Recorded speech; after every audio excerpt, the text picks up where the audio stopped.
This video is sponsored by Noragon, the commercial vehicle data experts. Visit noragon.com to learn more.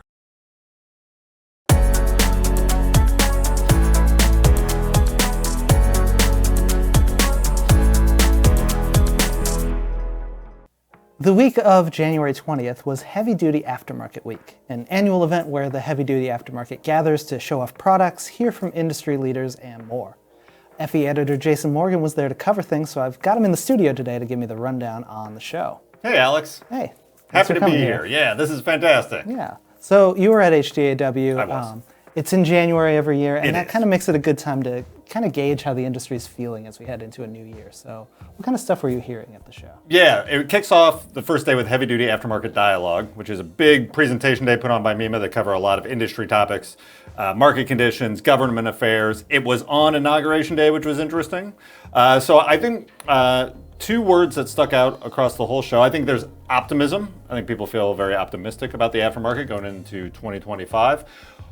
The other one is uncertainty, which is kind of strange in that kind of opposed two-word feeling there. But uncertainty insofar as there are going to be regulation changes. We've already seen regulation changes with CARB and the Advanced Clean Fleet ruling.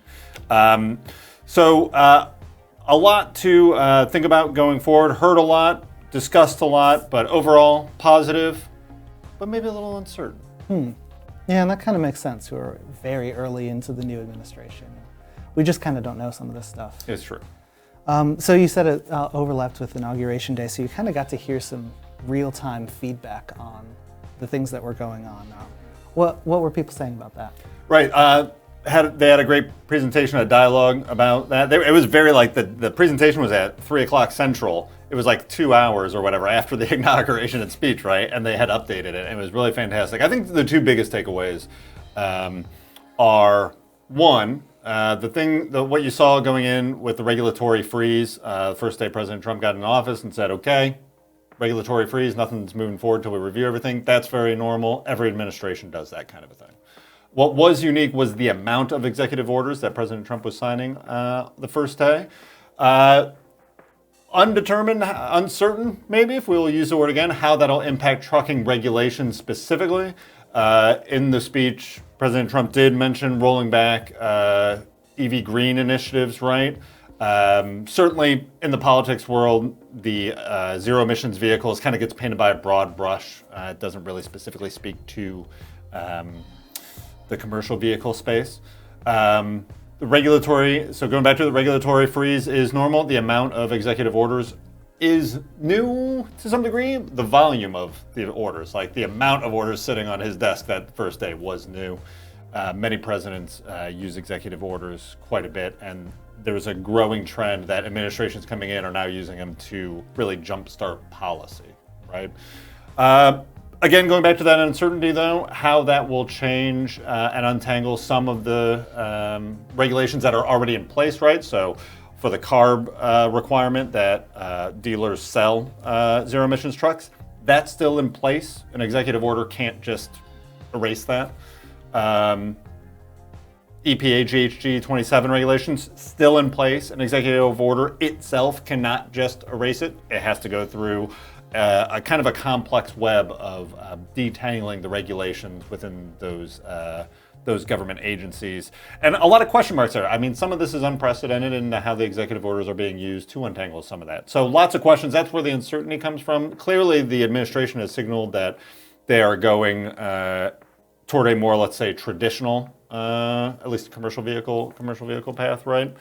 But then Peterbilt, during HDAD said, hey, look, we're still moving forward with our strategy.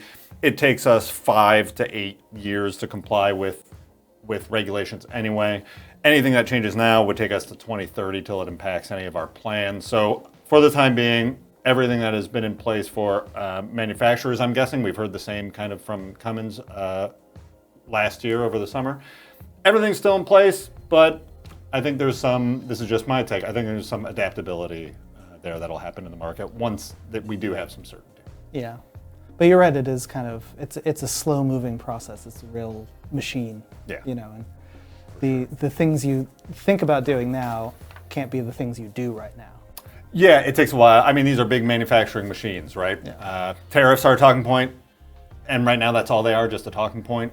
There's no new effect of them. Companies have been dealing with them for a while, so yet to be seen what happens here as well. Yeah, I think it's kind of, the executive orders and the day one stuff is kind of more a signal of intent than, there's still a lot of steps between we don't want this and it not being, the law. Right, for sure.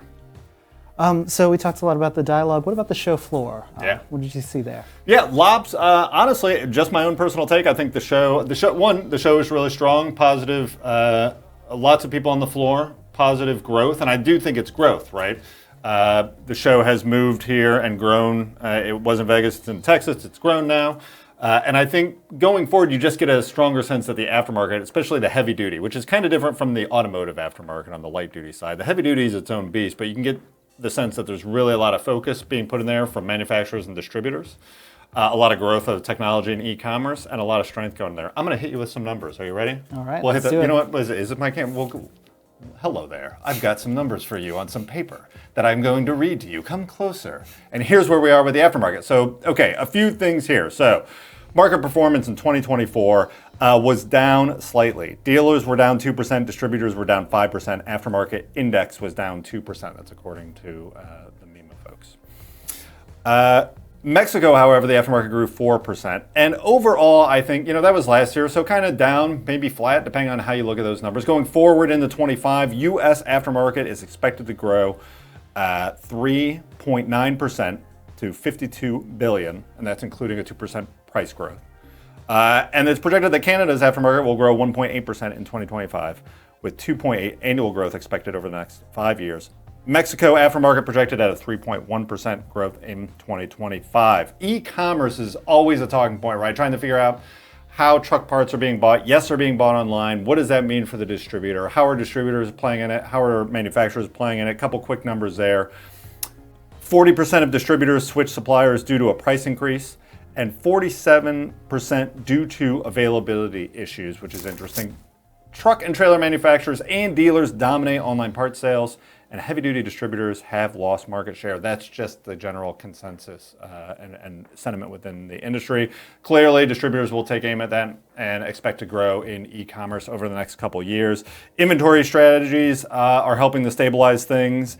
And utilization rates for fleets are expected to remain flat. We kind of know that, especially going into GHG 27, where we might see a pre-buy in the next couple years. We'll see how the market reacts here. But again, uncertainty and positivity.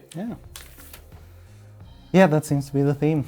They don't always go together, but that sounds about right for start of 2025. Yeah, solid Euros so far. All right.